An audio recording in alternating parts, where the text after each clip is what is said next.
कितना भी बड़ा पहलवान क्यों ना हो, एक चतुर दिमाग के आगे अपने घुटने टेक ही देता है। हम जब से पैदा हुए हैं तब से लेकर अब तक की सभी यादें, तस्वीरें, मैथ, साइंस, हिस्ट्री, सॉल्यूशन, फॉर्मूले, डेट्स, न जाने क्या क्या स्टोर है इसमें। एक साथ एक ही जगह पर न जाने कितने काम करता है। सोचकर ही हैरानी होती है कि ये हमारे शरीर का सबसे जरूरी अंग है, जिसके एक इशारे पर पूरी बॉडी काम करती है। इसके बिना हम हिल तक नहीं सकते और इसके एक इशारे पर न जाने कितने सारे फंक्शंस चल रहे होते हैं, वो भी एक सेकंड के अंदर। है ना कमाल की बात।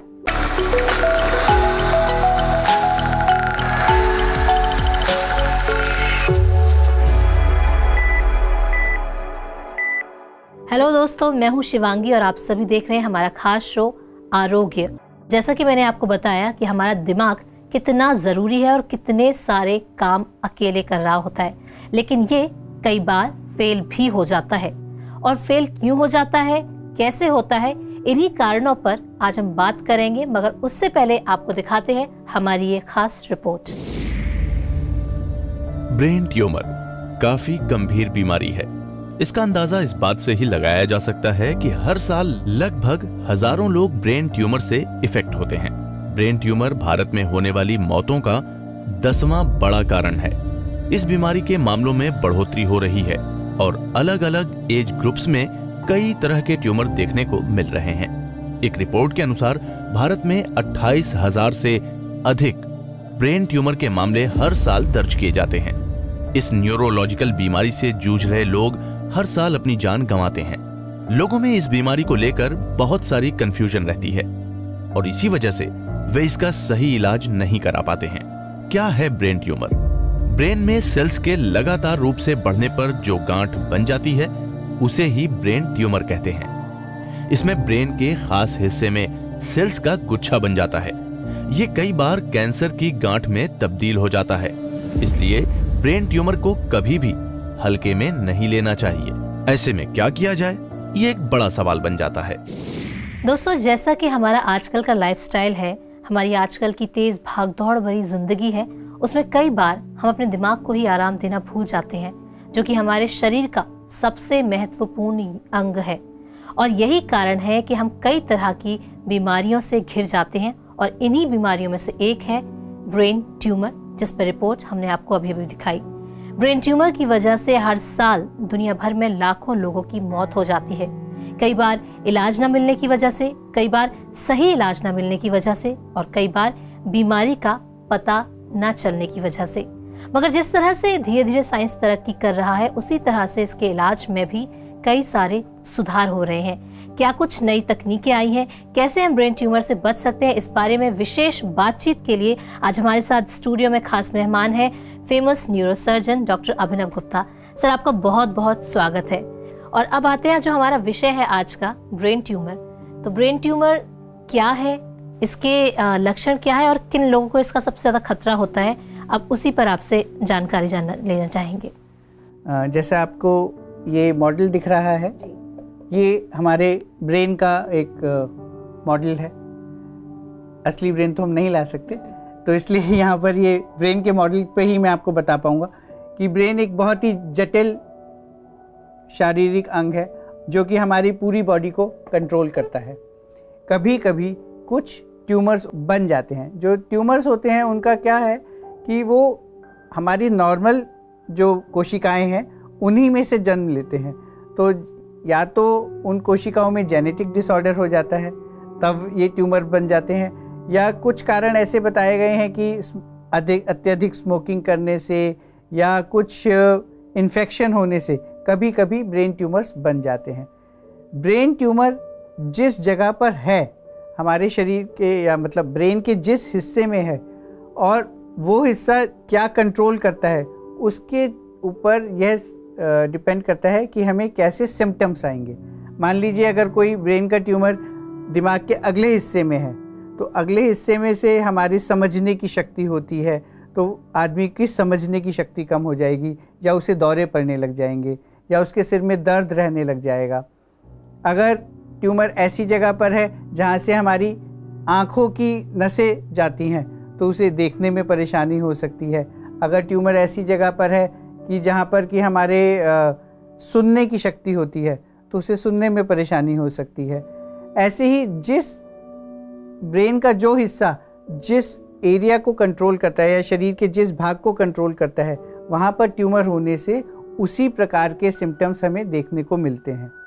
तो अगर किसी भी व्यक्ति को लंबे समय तक सिर दर्द रहता है या दौरा पड़ता है या फिर सुनने या देखने की क्षमता कम होती है, उस केस में हम मरीजों को सलाह देते हैं कि वो न्यूरोसर्जन या न्यूरोलॉजिस्ट को दिखाएं और उचित इलाज करवाएं। डॉक्टर अभिनव, हमने अब बात की कि हम ब्रेन ट्यूमर को कैसे डायग्नोस कर सकते हैं और इसको कैसे ट्रीट किया जाता है स्टेप बाय स्टेप। आजकल लेटेस्ट इसमें एडवांस ट्रीटमेंट क्या क्या आए हैं, उस बारे में कुछ बताइए। देखिए, ब्रेन ट्यूमर बहुत ही जटिल समस्याएं हैं और इसके इलाज में भी आज हमने बहुत ज़्यादा तरक्की की है। आज से अगर हम 10 साल पहले या 20 साल पहले देखें तो ज़्यादातर लोग जिन्हें ब्रेन ट्यूमर होता था वे अपना जीवन अच्छे से व्यतीत नहीं कर पाते थे या उनकी मृत्यु हो जाती थी। परंतु पिछले कुछ वर्षों में बहुत ज़्यादा एडवांसमेंट हुई है और आजकल ब्रेन सर्जरी या न्यूरो सर्जरी इतनी सेफ़ है कि 95% 97% लोग अपनी नॉर्मल ज़िंदगी जी पाते हैं ब्रेन सर्जरी करने के बाद। तो इस विषय में मैं 2 प्रकार की ब्रेन सर्जरीज़ के बारे में आपको ज़्यादा बताना चाहूँगा जो बिल्कुल एडवांस टेक्निक्स हैं। एक तो है एंडोस्कोपिक ब्रेन सर्जरी, दूसरी है इमेज गाइडेड ब्रेन सर्जरी। जो एंडोस्कोपिक ब्रेन सर्जरी है उसके अंदर छोटे से छेद से, हम बड़ा सा ऑपरेशन नहीं करते, बस छोटे से छेद से ही हम लेज़र द्वारा, अपने इक्विपमेंट द्वारा, अपने जो लेटेस्ट टेक्नोलॉजी है उसको यूज़ करके ट्यूमर्स को छोटी छोटी पीसीज में निकाल देते हैं। और कई बार तो मैंने पिछले कुछ दिनों में ऐसी सर्जरीज़ की हैं जिसमें आईब्रोज़ के अंदर एक इंसिजन दिया गया, यहीं पे एक छोटा सा छेद बनाया गया और ट्यूमर को पूरी तरीके से निकाल दिया गया।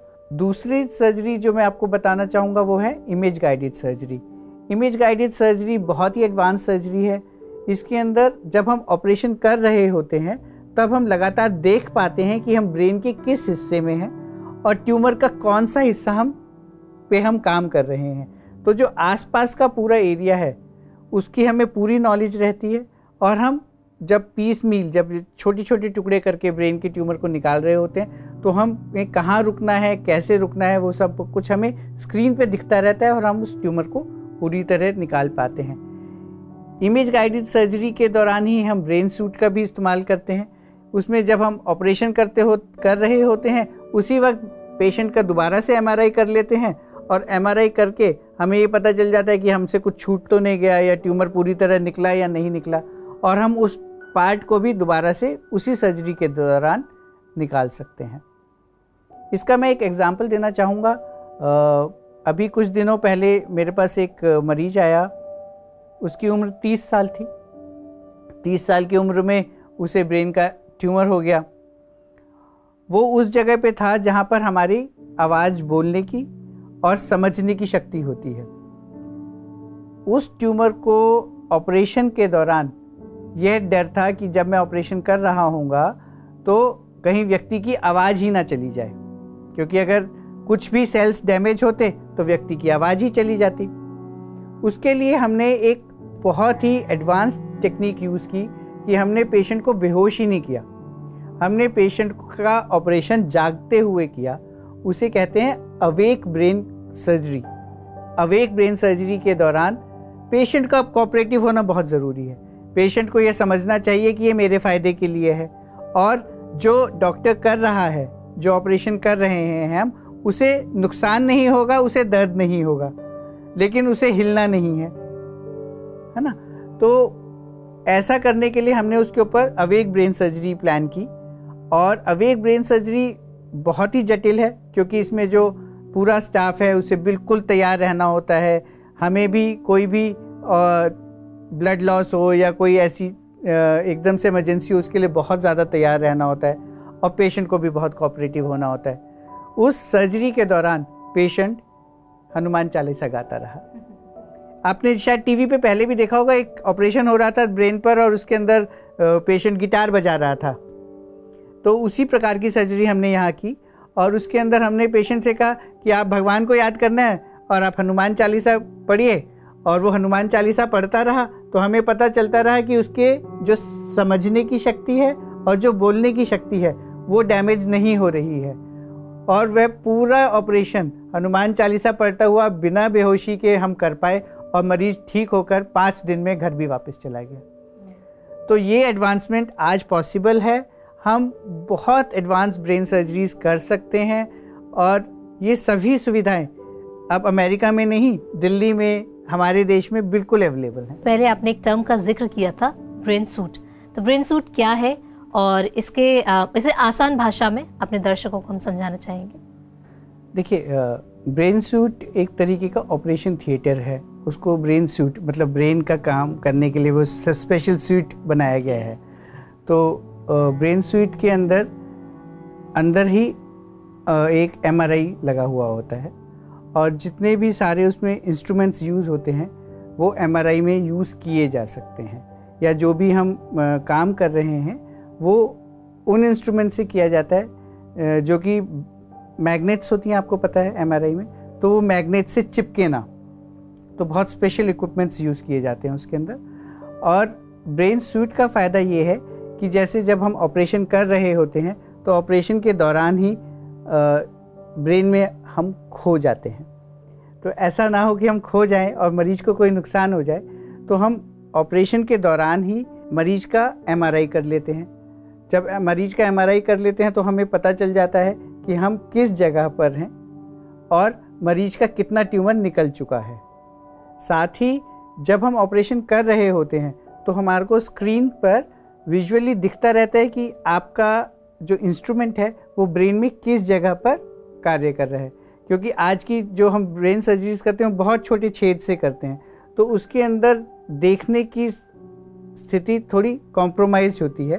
तो ब्रेन सूट में एक तो हम इधर उधर के ब्रेन को, जो नॉर्मल ब्रेन है उसको बिल्कुल डैमेज नहीं करते, और साथ ही जो ट्यूमर बच गया है उसको MRI में देखकर उसी सिटिंग में दोबारा से निकाल सकते हैं।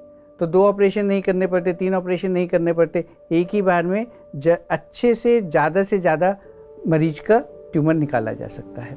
तो इसके ज़रिए जो पहले लोगों के मन में डर होता था कि ब्रेन ट्यूमर जितनी जटिल बीमारी है उसका इलाज भी उतना ही जटिल है, लेकिन सबसे अच्छी बात यह है कि अब वो इलाज में नई तकनीकें आ गई, अब काफ़ी आसान भी हो चुका है, इलाज अब संभव है। डॉक्टर, ब्रेन ट्यूमर पे हमारे साथ बहुत सारे कॉलर्स भी जुड़े हुए हैं, उनके मन में भी तमाम सवाल हैं, तो अब उन कॉलर्स के सवाल एक बार जान लेते हैं। जी, क्या नाम है आपका और आप किस बारे में डॉक्टर से सलाह लेना चाहते हैं? मैम, मेरा नाम चंदन है, मैं मथुरा से बात कर रहा हूँ। मुझे ब्रेन ट्यूमर है और जल्द ही मेरा ऑपरेशन होने वाला है। अब मुझे इस बात की टेंशन है कि ऑपरेशन के बाद भी मैं पूरी तरह से ठीक हो पाऊंगा या नहीं। आपने बिल्कुल, सभी लोग जो हमारे पास आते हैं उनके मन में बहुत सारे विचार आते हैं, क्योंकि ब्रेन को छुआने में या उसका ऑपरेशन कराने में लोगों को बहुत सारे डर हैं कि मैं बेहोशी से उठ पाऊंगा कि नहीं उठ पाऊंगा, कहीं लकवा तो नहीं हो जाएगा, कहीं मेरा जो सोचने की शक्ति है वो तो कम नहीं हो जाएगी, मेमोरी तो लॉस नहीं हो जाएगा, या मुझे दौरे तो नहीं पड़ने लगेंगे। परंतु मैं आपको ये बताना चाहूँगा, आज की डेट में ब्रेन सर्जरीज उतनी ही सेफ हैं जितनी कि एक दांत की सर्जरी है। अगर हम डेंटिस्ट के पास जा सकते हैं तो शायद हम न्यूरोसर्जन के पास भी जा सकते हैं।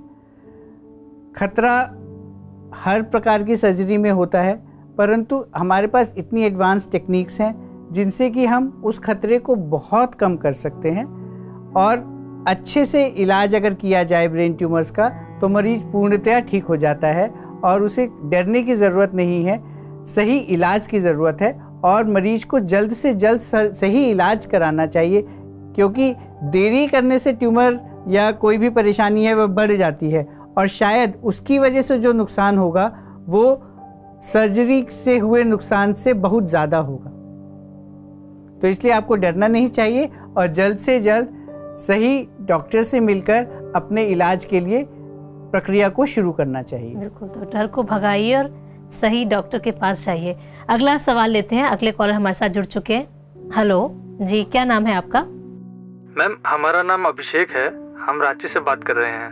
मैम, काफ़ी टाइम से हमको देखने में थोड़ा दिक्कत आ रहा था, हम अपना चेकअप करवाए तो हमको पता चला कि हमको पेट्रोटिक ट्यूमर है। हमको ये जानना है कि इसका सही ट्रीटमेंट क्या है। आपका सवाल सुनने पर मुझे ऐसा व्यतीत होता है कि आपको एक पिट्यूटरी ग्रंथि होती है हमारी, उसका ट्यूमर है जो कि आपकी आँख की नसों के ऊपर प्रेस कर रहा है, जिसके कारण आपके विजन का लॉस हो रहा है। मेरे विचार में अगर वह ट्यूमर 1 सेंटीमीटर से ज़्यादा है और वह आपकी आँखों को नुकसान पहुंचा रहा है या आपकी देखने की शक्ति क्षीण हो रही है, उस स्थिति में आपको ऑपरेशन के द्वारा उस ट्यूमर का इलाज करवाना चाहिए। इस ट्यूमर का इलाज आज बहुत ही आसानी से एंडोस्कोपिक सर्जरी द्वारा किया जा सकता है, जिसमें आपके सिर पर या कहीं पर भी कोई चीरा नहीं लगाया जाएगा। ऑपरेशन नाक के रास्ते किया जाता है और ऑपरेशन के दौरान लगातार ट्यूमर को देख करके उस ट्यूमर को मैक्सिमम निकाल दिया जाता है और ट्यूमर के निकलने पर आपकी आंखों की रोशनी भी शायद वापस आ सकती है। परंतु इसके लिए यह ज़रूरी है कि आप जल्द से जल्द ऑपरेशन कराएं, जिससे कि नसों को पूर्णतः नुकसान ना हो जाए और वो बिल्कुल डेड ना हो जाए। उनके ख़राब होने से पहले एंडोस्कोपिक सर्जरी द्वारा पिट्यूटरी का इलाज किया जाए और आप पूर्णतः ठीक हो सकते हैं और पूरी तरह अपनी ज़िंदगी नॉर्मल आदमी की तरह जी पाएंगे। बिल्कुल। तो जैसा कि डॉक्टर अभिनव ने बताया कि आप पूर्णतः ठीक हो सकते हैं, नॉर्मल ज़िंदगी जी सकते हैं। बस ज़रूरत है कि आप अपने डर से बाहर निकलें और जल्द से जल्द अच्छे डॉक्टर से सलाह लें। डॉक्टर, ब्रेन ट्यूमर पर हमने बहुत सारी जानकारी आपसे ली। अब बात करना चाहते हैं ब्रेन जिम के लेकर कि ब्रेन जिम क्या है और कैसी कैसी एक्टिविटीज़ है जिनके ज़रिए हम अपने दिमाग की जो क्षमता है उसको यूं ही बनाए सकते हैं और उसको बढ़ा सकते हैं। देखिए, ब्रेन जिम एक यूनिक कॉन्सेप्ट है। इसमें हम चाहते हैं कि जो हमारी ब्रेन की क्षमताएं हैं उनका पूर्ण विकास हो, या जैसे आपने सुना होगा अबैकस, तो मैथ्स का एक ब्रेन जिम है वो। ऐसे ही वैदिक मैथ्स वो एक और तरीके का ब्रेन जिम है। ऐसे ही कुछ एक्सरसाइजेस सिखाई जाती हैं कि एक हाथ इस डायरेक्शन में घुमाया जाए, दूसरा हाथ दूसरे डायरेक्शन में घुमाया जाए। तो हमारे ब्रेन को जितनी अलग अलग तरीके से ट्रेन किया जाता है, जैसे जिम में जाके हम अपनी मसल्स को बनाते हैं, ऐसे ही ब्रेन जिम की एक्टिविटीज़ करके हम दिमाग की कनेक्शंस को बनाते हैं। तो दिमाग के जितने अच्छे कनेक्शंस हम बना पाते हैं, जितनी पढ़ाई करते हैं, जितनी मेहनत करते हैं, तो वही ब्रेन जिम एक्टिविटीज़ हैं और उनसे हमारा दिमाग तेज होता है, मेमोरी तेज होती है और हम ज़िंदगी में ज़्यादा सफलता हासिल करते हैं। और तो जितनी मेहनत करेंगे उतने ही ज़्यादा सफल होंगे, वो चाहे दिमागी कसरत हो या शारीरिक कसरत हो, यही कहना चाहेंगे। डॉक्टर, आप हमारे स्टूडियो में आए, हमसे बहुत सारी बातचीत की, हमें बहुत सारी जानकारी दी, उसके लिए बहुत बहुत शुक्रिया।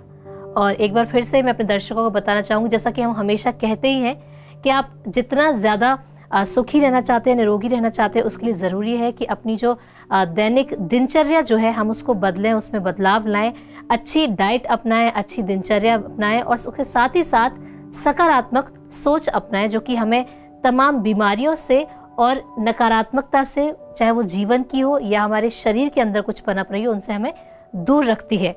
और इसके साथ ही अब वक्त हो चला है आप सभी से विदा लेने का, मगर जाते जाते आप सभी के लिए यही कहना चाहूँगी कि आप सुखी रहें, स्वस्थ रहें, मस्त रहें और अच्छी दिनचर्या अपनाएं, जिससे कि हमेशा रोग मुक्त रहे। सभी जानते हैं कि ऑरेंज जूस सेहत के लिए बहुत फायदेमंद होता है। इसमें भरपूर मात्रा में विटामिन सी समेत दूसरे एंटीऑक्सीडेंट्स भी पाए जाते हैं। टेस्ट में बेस्ट होने के साथ ऑरेंज जूस शरीर को तुरंत एनर्जी भी देता है। आप ऑरेंज जूस को सुबह ब्रेकफास्ट या जिम के बाद पी सकते हैं। लेकिन क्या आप जानते हैं कि पौष्टिक गुणों से भरपूर ऑरेंज जूस का रोजाना सेवन करने से स्ट्रोक का खतरा कम होता है। एक स्टडी के मुताबिक जो लोग रोजाना ऑरेंज जूस को अपनी डेली डाइट में शामिल करते हैं, उनमें ब्रेन से जुड़ी बीमारियां होने का खतरा दूसरे लोगों के मुकाबले कम होता है। इसके साथ ही दिल से जुड़ी बीमारियों का खतरा भी कम होता है। संतरे की सबसे बड़ी खूबी यह है कि इसमें कैलोरीज काफी कम होती है। किसी भी तरह का सैचुरेटेड फैट या कोलेस्ट्रॉल संतरे में नहीं होता है। साथ ही इसे खाने से डाइटरी फाइबर भी मिलता है, जो हार्मफुल एलिमेंट्स को शरीर से बाहर करने में मदद करता है। संतरे में सबसे अधिक मात्रा होती है विटामिन सी की। ये एक सिट्रस फूड है और इस तरह के फ्रूट्स विटामिन सी के अच्छे सोर्स होते हैं। साथ ही संतरा डाइजेस्टिव सिस्टम के लिए टॉनिक की तरह काम करता है। संतरा नेचुरल एंटीऑक्सीडेंट होता है और इम्यूनिटी को बूस्ट करता है। खून साफ करने के साथ ही ये स्टेमिना बढ़ाने में भी मददगार है। आंखों के लिए फायदेमंद विटामिन ए इसमें अच्छी मात्रा में मिलता है। यह विटामिन बी कॉम्प्लेक्स का सोर्स भी है जो बॉडी में हीमोग्लोबिन बढ़ाता है। विटामिन के अलावा संतरे से पोटेशियम और कैल्शियम जैसे मिनरल्स भी मिलते हैं। यह हार्ट रेट और ब्लड प्रेशर रेगुलेट करता है और हड्डियों को मजबूत बनाता है। संतरे में एंटी इन्फ्लेमेटरी प्रॉपर्टीज होती है और यह हमारे शरीर में इलेक्ट्रोलाइट बैलेंस को बनाए रखने में मदद करता है। यदि एक गिलास संतरे का रस रोजाना लिया जाए तो ये हेल्थ के ऑल राउंड ऑटोमेटिक प्रोटेक्टर की तरह काम करता है। इसके शॉर्ट टर्म और लॉन्ग टर्म दोनों ही तरह के फायदे होते हैं। बीमारियों से बचाने के अलावा ये उन्हें दूर करने में भी मददगार होता है। तो देर किस बात की, आप भी शामिल कीजिए संतरे को अपनी डेली डाइट में।